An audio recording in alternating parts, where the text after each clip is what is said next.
I was 15 years old, standing in the pouring rain outside the house I grew up in, watching the lights inside blur through my tears. My father had just screamed those words that would haunt me for years. "You are not welcome here."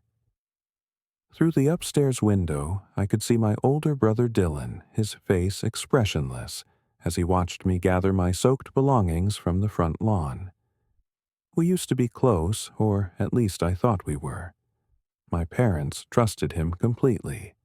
He was the golden child, the star athlete, the one who could do no wrong. And I was the one they believed had just committed a hit and run with the family car. Except I had not. I was innocent, but nobody believed me. It would take 2 weeks and one careless phone call for the truth to finally come out, and when it did, everything would change. Before we dive into how one lie tore my family apart, and how justice eventually found its way back, I want to know where you are watching from. Drop your location in the comments below. And if you are ready to hear how my brother's perfect plan unraveled in the most unexpected way, go ahead and hit that like button and subscribe to the channel. Trust me, you will want to see how this story ends. Now, let me take you back to the beginning, to the night everything fell apart. Let me paint you a picture of what my family was like before everything imploded. We were your typical middle-class American household in a quiet suburban neighborhood. My father, Robert, worked as an accountant. He was a strict man, the kind who believed in rules and structure, but he was fair. At least I always thought he was fair. Honesty was his religion. He would rather you tell him you broke something than lie about it. My mother, Linda, was the complete opposite. Warm, nurturing, always ready with a hug and homemade cookies.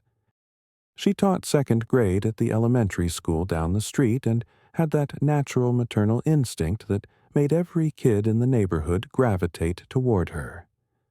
Then there was Dylan. 3 years older than me, 18 at the time this all went down. Dylan was everything my parents wanted in a son. Star quarterback, honor roll student, college scholarships lining up. He had this easy confidence that made people like him instantly. Teachers loved him. Girls wanted to date him. Guys wanted to be his friend. I was different. Quieter, more introspective. I loved photography, spent hours editing shots on my old laptop, capturing moments that other people missed. I was not athletic like Dylan, was not naturally charismatic like him. But I thought we got along fine. We had our own lives, our own friends, but we coexisted peacefully enough. Our evenings followed a predictable rhythm. Dinner at 6:30 sharp. Everyone at the table phones put away. Dad would ask about our days. Mom would talk about her students. Dylan would share his latest football victory, and I would mention a photo project or an upcoming school assignment. Weekends meant yard work in the morning, family time in the afternoon. It was comfortable, safe, normal. I never imagined that normalcy could shatter so completely in a single night. That September was when Dylan was in the thick of preparing for college. He had gotten into a decent state school with a partial athletic scholarship, but my parents were still stressed about the remaining tuition. Money was tight, and every dollar mattered. Dylan felt the pressure, I could tell. He was more irritable than usual, snapping at small things, spending more time out with friends. The Thursday before everything went wrong started like any other. I came home from school, grabbed a snack, went up to my room to work on a photography project for my media class. I had hundreds of shots to sort through, trying to tell a story about change in our neighborhood. The old houses being torn down, new developments going up. It was supposed to be profound or something. I was deep into editing when I heard the front door open around 11. My parents had gone to bed an hour earlier. I glanced at my clock, frowned. Dylan was not supposed to be out that late on a school night. I heard his footsteps on the stairs heavier than usual. When he passed my room, I opened my door. He turned, and even in the dim hallway light I could see his eyes were a bit unfocused. The smell of alcohol drifted from him. He was not stumbling drunk, but he had definitely been drinking. "You are home late," I said quietly, not wanting to wake our parents. Dylan put a finger to his lips. "Do not mention it, all right? I will handle it." I shrugged. It was not my business. "Sure, whatever." He looked at me for a long moment, like he wanted to say something else, then just nodded and went to his room. I went back to my editing, thought nothing more of it. Just Dylan being Dylan, testing boundaries like always. But the next morning, I learned that sometimes the smallest moments have the biggest consequences. And sometimes the people you trust most are the ones who will betray you without a second thought. At 6 in the morning, I woke to someone pounding on my bedroom door. Before I could even sit up, it flew open. My father stood there, his face, red jaw clenched. I had never seen him that angry. "Get up, now." My heart jumped into my throat. "Dad, what's wrong?" "The police called." Those 4 words made my stomach drop. "Someone hit a parked car on Maple Street last night around 10:30. They gave our license plate number. There is a witness." I blinked, trying to process through the fog of sleep. "Okay, but what does that have to do with me?" His eyes narrowed. "Where were you last night?" "Here, in my room, working on my project." "All night?" "Yes, all night. I did not go anywhere." But my father was shaking his head, his jaw working like he was chewing on something bitter. "Dylan told me you took the car without permission." The world tilted. "What? No, I did not. I was here." But even as I protested, Dylan appeared in the doorway behind Dad, looking concerned in that perfect way he had. "Ahmad, just tell them the truth. It will be easier." I stared at my brother, trying to understand what was happening. "I am telling the truth. I did not take the car." Dylan sighed like he was disappointed in me. "You asked me if you could borrow it to go meet some friends. I said no. But when I went to bed, I noticed the keys were gone from the hook." "That's a lie." My voice came out louder than I intended. "I was in my room all night. You can check my computer. Look at the timestamps on my photo files." But Dad was not listening. "So you are saying your brother is lying?" "Yes, I am saying exactly that." Dylan's expression shifted to hurt. "Ahmad, I covered for you. I told Mom and Dad you were home when they asked last night. I was trying to help you." It was masterful, really. The way he played the role of the concerned older brother, disappointed, but still protective. If I had not known with absolute certainty that I had not touched the car, I might have believed him myself. Mom appeared then, her robe wrapped tight, her face pale. "Ahmad, please, just tell us what happened." "I am telling you what happened. I did not take the car. I did not leave the house. Dylan is lying." But Dylan kept building his story, each detail perfectly placed. He has been acting weird lately, asking about when we would be getting a second car, mentioning how his friends all can drive. None of that was true. I had never said any of those things. But the way Dylan said it, so calm and reasonable, made it sound plausible. Why would I lie about my own brother?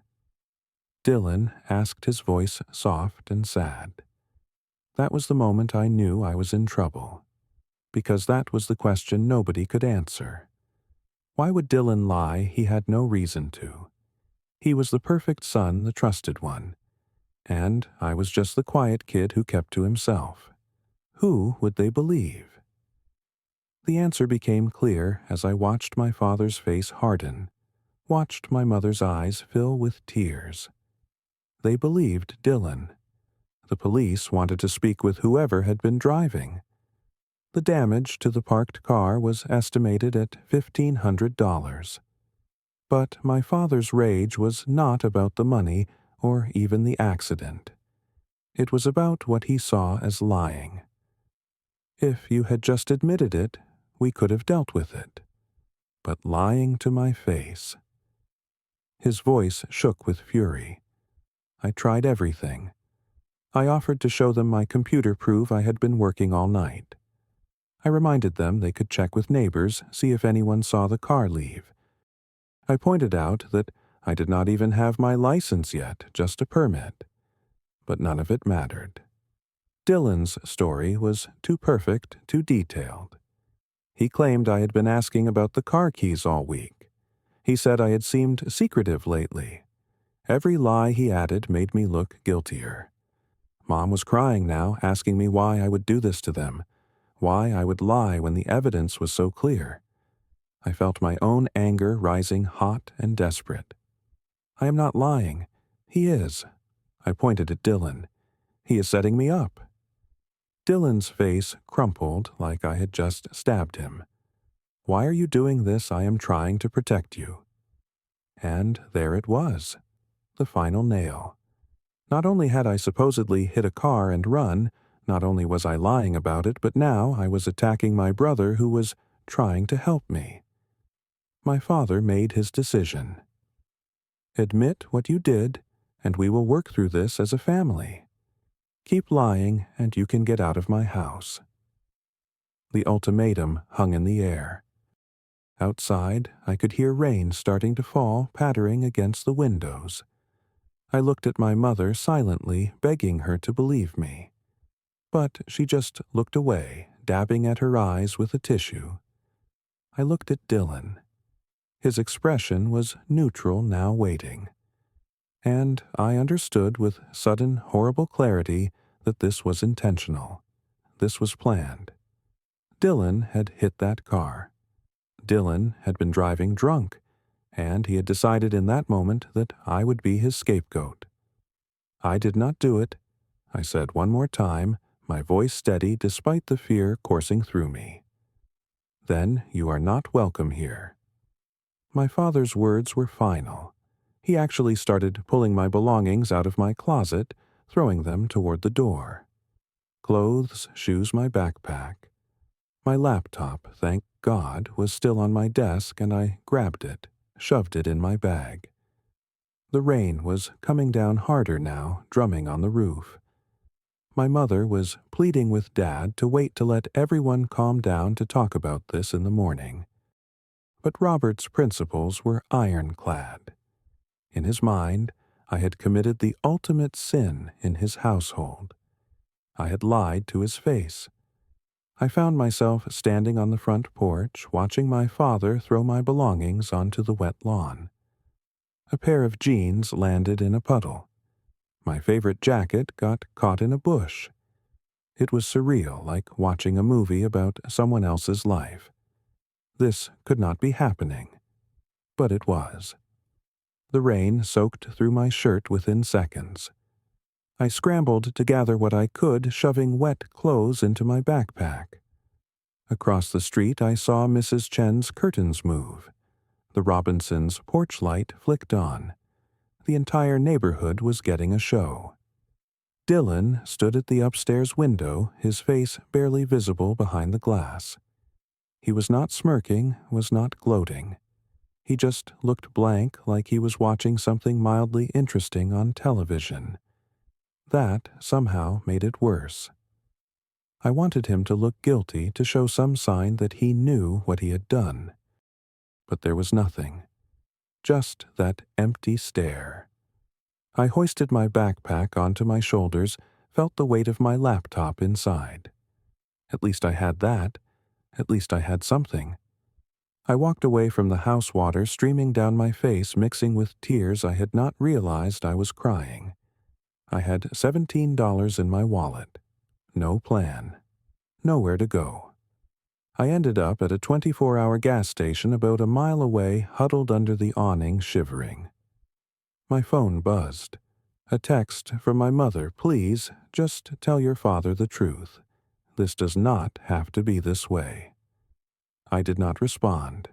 What was the point? I stayed there until morning, dozing fitfully on the cold concrete, jerking awake every time a car pulled in. When the sun finally came up, I headed to school. I looked like hell, I knew that.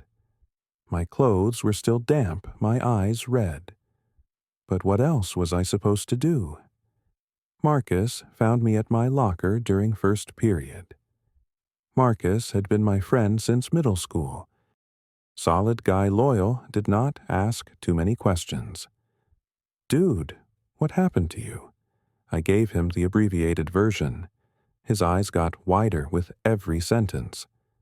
"That is insane. Where did you sleep? Gas station. Are you serious? Come on, you are staying with us." That is how I ended up on the Johnson family couch. Marcus's mom, Mrs. Patterson, was a single mother who worked 2 jobs to keep their small house running. When Marcus explained my situation, keeping it vague, just saying I had a fight with my parents, she did not hesitate. "The couch is yours as long as you need it." Those 2 weeks were the longest of my life. I went to school every day pretending everything was normal, but I was exhausted, running on maybe 4 hours of sleep a night. The couch was not comfortable, and I kept waking up momentarily, forgetting where I was thinking I was, back in my own bed. Then reality would crash back, and I would lie there in the dark, staring at the ceiling, trying to figure out how my life had fallen apart so quickly. I called my mother twice. Both times her voice was cold and distant. "You know what you need to do, Ahmad. Apologize to your father. Tell him the truth." I did tell him the truth. Then there is nothing I can do. Click. Apparently, Dylan had been busy in my absence. Through Marcus, who heard from other people at school, I learned that my brother had been telling my parents even more lies. That I had been acting strange for months. That he suspected I was hanging out with a bad crowd, maybe even doing drugs. Each lie built on the previous ones, creating this narrative of a troubled younger brother spiraling out of control. And my parents believed every word. Why would not they? Dylan had never given them a reason to doubt him. My grades started slipping.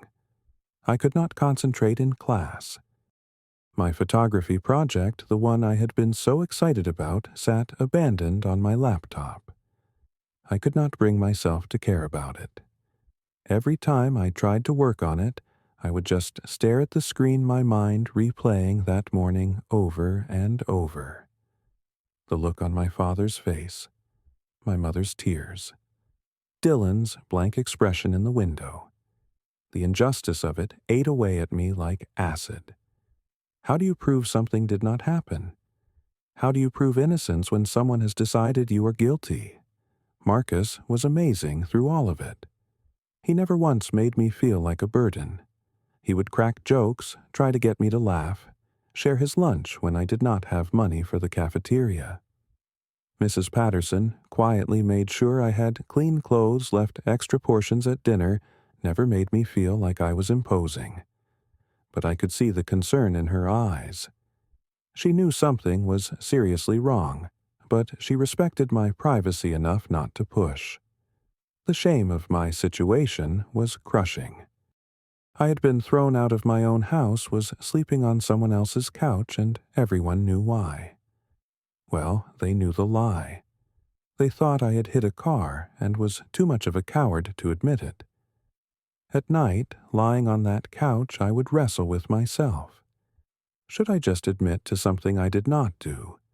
Would it be easier to just lie, go home, pretend it had all been me?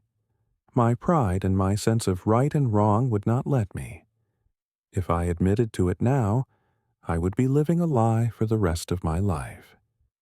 Every time my father looked at me, He would see someone who hit a car and lied about it. I would rather be homeless than live with that. Meanwhile, according to Marcus's intel, Dylan was being praised at home.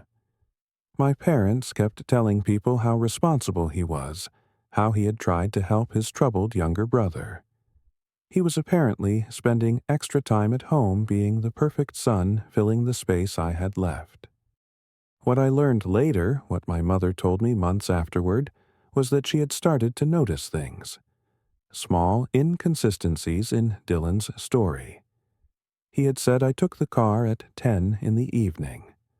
But Mom remembered hearing my music playing at 10:15 from my room. She had walked past my door, heard the faint sound of my editing software running. She started questioning other details. If I had snuck out, how had I gotten the keys without Dylan noticing? The hook was in the kitchen, and Dylan claimed he was doing homework at the kitchen table. How had I slipped past him? When she brought these questions to my father, he dismissed them. Dylan has no reason to lie. That phrase became his mantra. Dylan has no reason to lie. But my mother could not shake the feeling that something was wrong. She noticed that Dylan seemed relieved rather than worried. Most older brothers would be trying to contact their sibling, trying to fix things. But Dylan had not tried to call me even once. Had not asked how I was doing. When Linda mentioned this, Dylan had a ready answer. I tried calling. He did not pick up. He does not want to talk to me. Another lie, of course. My phone log would have proven he had never called, but nobody thought to check. Linda started watching Dylan more carefully, and what she noticed was that he seemed different, more relaxed, like a weight had been lifted. He was home more sure, but he also seemed almost happy, whistling while doing dishes, smiling for no reason. It did not add up. Your brother just got kicked out in the rain, and you are whistling. She kept these observations to herself, knowing Robert would just accuse her of being too soft, of wanting to believe Ahmad simply because she was his mother. But the doubt had planted itself in her mind. And Dylan, confident in his victory, was getting careless. It was a Saturday afternoon 2 weeks after I had been thrown out. I was at school, actually using the library computers to work on a makeup assignment.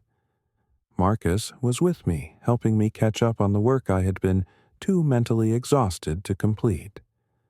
My phone was on silent. I did not even know what was happening back at my house. But later, my mother would tell me every detail, and I would piece together exactly how Dylan's perfect lie came crashing down. My parents had supposedly gone out to run errands. Dylan thought he had the house to himself. He was in the living room, sprawled on the couch phone pressed to his ear, talking to his friend Kyle. They were laughing about something, voices loud and careless. What Dylan did not know was that my mother had come back early.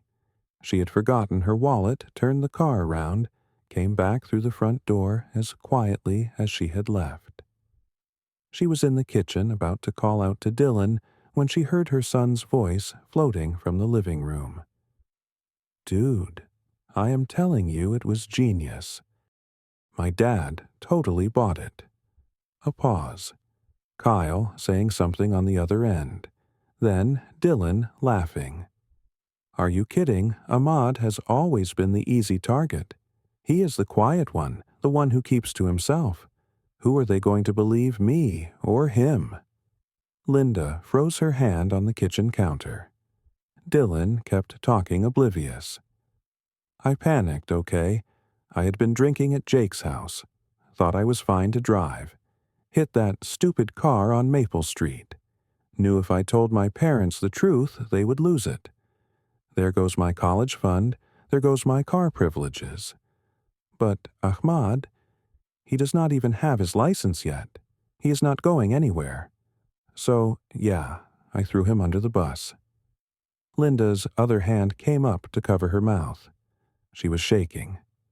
Dylan's voice continued jovial and completely unconcerned. Best part, Dad actually threw him out in the rain. Should have seen his face, man. He looked like a kicked puppy. More laughter. Kyle, come on. He will be fine. Kid is tougher than he looks. Plus, now I do not have to worry about the insurance rates going up and affecting my college fund. Everything worked out. Kyle must have asked if Dylan felt bad, because Dylan's response was immediate and cold. Why would I feel bad? It is not like I did anything that terrible. It is just a car accident. Insurance will cover it. And Ahmad gets a character-building experience or whatever. Linda felt like she might vomit. This was her son, her firstborn, talking about his brother like he was disposable. My parents think I am some kind of saint now for still caring about Ahmad after everything. Mom keeps saying how mature I am for trying to help him despite what he did. Dylan laughed again. The whole thing has been kind of perfect, actually. I get to be the good son. Ahmad is out of the picture, and I do not have to deal with any consequences.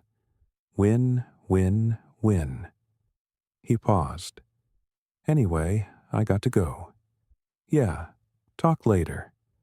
He hung up, still chuckling. Linda stood in the kitchen, her entire body rigid. She felt betrayed, horrified, furious. But she also felt smart enough to know she needed proof. As quietly as she could, she pulled out her phone. She had actually started recording midway through Dylan's conversation, something making her thumb press that button instinctively. She had the last half of his confession on tape. It was enough.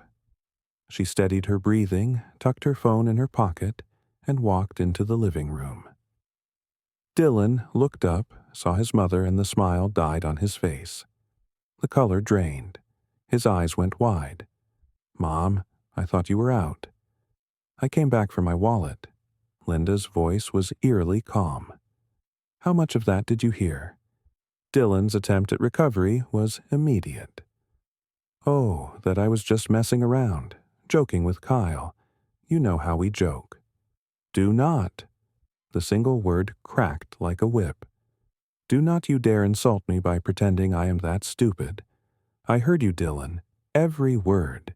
You hit that car. You were drunk. You blamed your brother. And you laughed about it. Dylan stood up, his hands out in a placating gesture. Mom, okay, listen. Let me explain. Explain what? How you destroyed your brother's life to save your own skin. How you let your father throw him out in the rain. How you have spent 2 weeks playing the concerned older brother, while Ahmad has been sleeping on a friend's couch. Tears were streaming down Linda's face now. How could you? How could you do that to him? To us? Dylan's mask was slipping. The panic was showing through. It was just a stupid accident. I did not mean for it to go this far. Dad just got so mad, and I did not know how to take it back. You could have told the truth at any point in the last 2 weeks. Linda's voice was shaking. You watched your brother get thrown out, watched your parents' hearts break, and you said nothing. Ahmad will understand. I will explain it to him. He is my brother. He will forgive me. The audacity of that statement made Linda see red. Forgive you. You are worried about Ahmad forgiving you. How about you worry about whether I can ever forgive you, or your father, or yourself? Dylan tried a different approach. I know I messed up, okay, but Ahmad has always been your favorite anyway. You have always liked him more than me. And there it was, the real poison underneath. Dylan's resentment, his jealousy all bubbling to the surface. That is what this is about. You think we favor him, so you decided to destroy his life. Linda shook her head in disbelief. Dylan, we have never favored one of you over the other. But right now, right in this moment, I am ashamed to call you my son." Dylan's face crumpled. Real fear showed through now. "Mom, please. Do not tell Dad. Please. It will ruin everything. My scholarship, my college, everything." "You should have thought of that before you let your brother take the fall." Linda pulled out her phone, started dialing Robert. Dylan moved toward her. "Mom, wait. Please. We can figure this out. I will make it right. Just do not call Dad yet." But Linda stepped back, phone to her ear. "Your father needs to know what you have done, and more importantly, your brother deserves to come home." Robert answered, his voice tinny through the speaker. "Linda, did you find your wallet? Come home, right now. We need to talk." "I am at the hardware store. Can it wait?" "No, it cannot wait. Come home now, Robert." Something in her tone made him agree immediately. "Okay, I will be there in 10 minutes. Those 10 minutes were the longest of Dylan's life, my mother told me later. He tried everything, begging, bargaining, explaining, justifying. But Linda just stood there, phone clutched in her hand, waiting. She was done listening to lies. When Robert walked through the door, he took one look at his wife's face and knew something serious had happened. What is going on? Linda did not say anything. She just pulled up the recording on her phone and hit play. Dylan's voice filled the room. Robert stood frozen, listening to his son brag about framing his brother, listening to the laughter, the complete lack of remorse. When the recording ended, the silence in the room was deafening. Robert looked at Dylan, really looked at him, like he was seeing him for the first time. "Dad, I can explain." Robert held up a hand. His face had gone pale. When he spoke, his voice was barely above a whisper. "Get out of my sight. Dad, please." I said, "Get out of my sight before I do something I regret." Dylan fled upstairs. Robert sank onto the couch, his head in his hands. "What have I done?" he whispered. Linda sat next to him, put a hand on his shoulder. "We fix it," she said quietly. "We bring Ahmad home and we fix it." I was in the school library when my phone started buzzing. Marcus glanced at me. "You going to get that?" I looked at the screen. Mom. I had been ignoring her calls for 2 weeks. Part of me wanted to keep ignoring it, but something made me answer. "What?" My voice came out harsher than I intended. "Ahmad." My mother's voice was thick with tears. "Please, come home." "Why, so Dad can yell at me some more, so Dylan can add a few more lies to his story." "No, because the truth came out, all of it. I know everything, baby. I know you were telling the truth. I know Dylan lied. Please come home." The library seemed to tilt around me. Marcus grabbed my arm, mouthed, "Are you okay?" I could not speak for a moment. "What do you mean the truth came out?" Mom explained everything. The phone call, the recording, Dylan's confession. With every word I felt something crack open in my chest. Vindication, relief, but also anger. So much anger. "You are telling me he admitted it. He admitted he lied." "Yes, I have the recording." "Ahmad, I am so sorry. I should have believed you. I should have trusted my instincts. I am so sorry." I closed my eyes, felt tears burning behind my lids. 2 weeks. 2 weeks of hell because nobody believed me. I need to talk to Dad. There was a shuffling sound, then my father's voice. He sounded wrecked. "Ahmad." A pause. "I have no words for how sorry I am. I failed you. As a father, I failed you in the worst way possible. I threw out an innocent child because I was too stubborn to question my own assumptions." His voice broke. "I threw you out in the rain. My son. I am so sorry." It was the first time I had ever heard my father cry. "I need time," I said finally. "I cannot just come home and pretend everything is okay." "I understand. Take whatever time you need.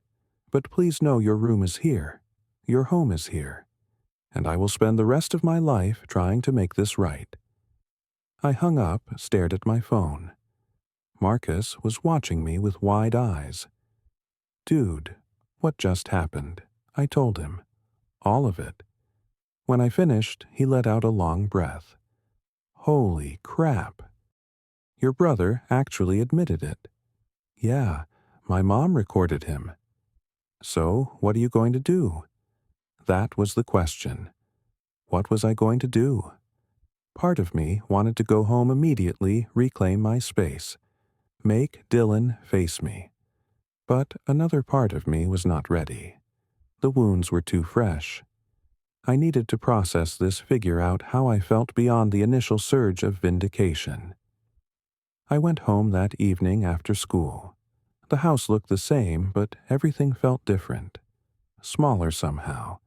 Less safe. My mother opened the door before I could knock, pulled me into a hug so tight I could barely breathe. "I am so sorry. I am so, so sorry." I hugged her back, felt my own tears finally breaking through. Dad appeared in the hallway, his eyes red. We looked at each other for a long moment. Then he stepped forward, wrapped his arms around both of us. "I am sorry, son. I am so sorry." It was not enough. Part of me knew it would never be enough. But it was a start. Dylan was in his room. I could hear him moving around up there. Part of me wanted to storm up, confront him, make him look me in the eye and admit what he had done. But I was too tired, too emotionally drained. That could wait. My belongings had been gathered, cleaned, folded neatly on my bed. Someone, probably Mom, had tried to fix what could be fixed, but some things were broken beyond repair. I sat on my bed in my room, and it felt foreign, like I was visiting someone else's house. Dinner that night was awkward and painful. Dylan came down his eyes not meeting anyone's. My parents had already laid out his consequences. He would pay for the damage to the car from his college fund. All $1,500. He would defer college for a semester, get a job, learn about responsibility. Community service was mandated, and family therapy, all of us together to try to unpack the dysfunction that had led to this. Dylan sat at the table, picking at his food, looking smaller than I had ever seen him. Good. I wanted him to feel small. I wanted him to feel a fraction of what I had felt standing in that rain. "Ahmad." Dylan started his voice quiet. "I do not." I cut him off. "I do not want to hear it right now. Whatever apology you have prepared, save it. I am not ready." He nodded, looked back down at his plate. The rest of the meal passed in silence. Later, my parents tried to talk to me about what would happen next, how we would rebuild trust, how we would heal as a family. I listened, nodded in the right places, but inside I felt numb. The validation of being proven right did not erase the trauma of being thrown out. It did not erase the 2 weeks of sleeping on a couch, of going to school exhausted, of being looked at like I was a liar and a coward. Trust was broken. Not just my trust in Dylan, which was shattered beyond repair, but my trust in my parents too. They had chosen to believe him over me without question. They had thrown me out without giving me a real chance to defend myself. That was not something that could be fixed with an apology and a hug. Over the following weeks and months, we did the therapy. We sat in uncomfortable chairs in a counselor's office and talked about resentment and favoritism and communication. Dylan admitted he had felt pressured to be perfect, that he had been jealous of what he perceived as the freedom I had to just be myself. It was not an excuse, but it was an explanation. Slowly, painfully, things improved. Dad became less rigid, more willing to question his own judgments. He apologized multiple times in different ways, trying to make up for what he had done. Mom dealt with her own guilt, the knowledge that she had almost trusted the wrong son completely. Dylan did his community service, worked at a grocery store, learned what it felt like to be accountable. But the relationship between us never fully recovered. We could be in the same room. We could be civil. But the closeness we might have had as brothers was gone. I threw myself into photography with new intensity. The project I had abandoned became something deeper. I documented stories of injustice, of people who had been wrongly accused, of families torn apart by lies. My work got noticed. I won awards, got scholarships. Photography became not just a hobby, but a passion, a calling. Marcus and Mrs. Patterson remained close friends. I never forgot what they did for me, how they took me in without judgment. Some families are born. Others are made. Years have passed since that night in the rain. I am 32 now, a professional photographer specializing in documentary work about families, justice, and reconciliation. I have made a career out of telling stories about people who have been wronged, about the complexity of family dynamics, about truth, and how long it sometimes takes to surface. My relationship with Dylan is cordial. We see each other at holidays. We are polite. He has apologized more times than I can count, and a few years after everything happened, I told him I forgave him. And I meant it. Sort of. Forgiveness is complicated. You can intellectually choose to forgive someone while still carrying the emotional scars of what they did. He did eventually go to college, finished his degree, got a decent job. He has tried in his own way to be a better person. But we are not close. We will never be close. Too much damage was done. My relationship with my parents healed more successfully. Dad changed fundamentally after that experience. He became an advocate for believing children, for investigating thoroughly before making judgments. He volunteers with youth organizations now, mentoring kids who have been in trouble, always making sure to hear their side of the story. Mom learned to trust her intuition to push back when something feels wrong. I got married 3 years ago to a woman who knows the whole story and loves me anyway. We have talked about having kids, and when we do, I know I will parent differently than I was parented. I will always believe my children first. I will investigate fairly, but start from a place of trust. I will never let one child become the scapegoat for another's mistakes. I will break the cycle of favoritism and rushed judgment that nearly destroyed my family. The experience shaped me in ways both good and bad. I have trust issues, no question.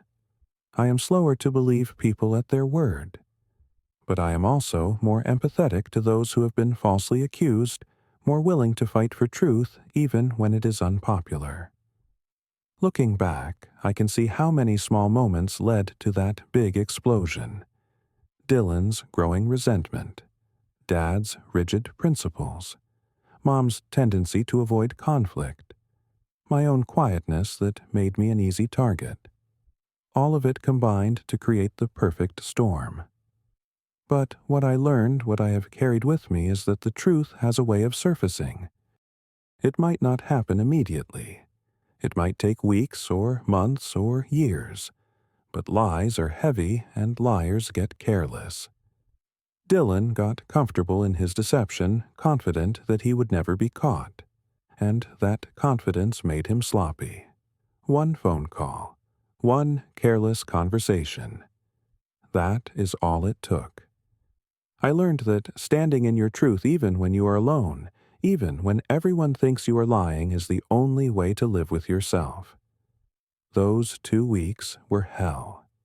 sleeping on a couch going to school exhausted being looked at with suspicion and disappointment. But if I had given in, if I had admitted to something I did not do, I would have lost myself. My integrity was all I had in that moment, and I held on to it even when it cost me everything. I also learned about the kindness of relative strangers. Mrs. Patterson did not know me well. She had her own struggles, her own bills to pay. But she opened her home without hesitation. Marcus stood by me when other friends might have pulled away.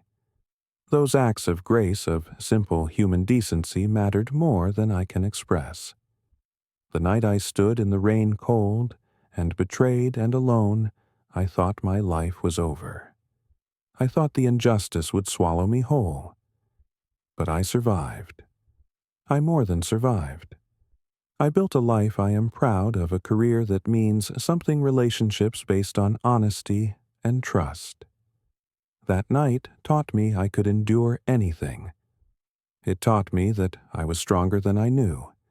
And it taught me that sometimes the worst thing that happens to you becomes the thing that shapes you into who you are meant to be.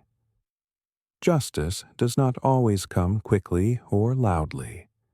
Sometimes it is just your mother listening at the right moment. Sometimes it is a recording on a phone. Sometimes it is the truth finally breaking through all the lies. And as I sit here now in my own home with my wife, with a career I love and a life I have built from the ashes of that awful night, I can finally say that I am grateful. Not grateful for what Dylan did, not grateful for the pain, but grateful for what I learned about myself, about resilience, about the importance of standing firm in your truth, even when the whole world seems aligned against you. That 15-year-old kid standing in the rain, clutching his wet backpack, had no idea he would be okay. But he is. He really is. So let me ask you something. Have you ever been in a situation where you knew you were right, but nobody believed you? Have you ever had to stand alone against people you love? Drop your thoughts in the comments. I read every single one, and I want to hear your stories too. And if this story resonated with you, hit that like button. Subscribe to the channel if you have not already, because I share more stories like this every week. Real stories about real people navigating the messy, complicated, beautiful chaos of family and relationships. Share this video with someone who might need to hear it. Someone who is standing in their own rain right now, wondering if they will make it through. I promise you they will. We all do. Thank you for listening to my story. I hope it reminds you that truth has a way of surfacing, that integrity matters, and that standing in the rain does not last forever. The storm passes, the sun comes back out, and you realize you are stronger than you ever knew. Take care of yourselves out there.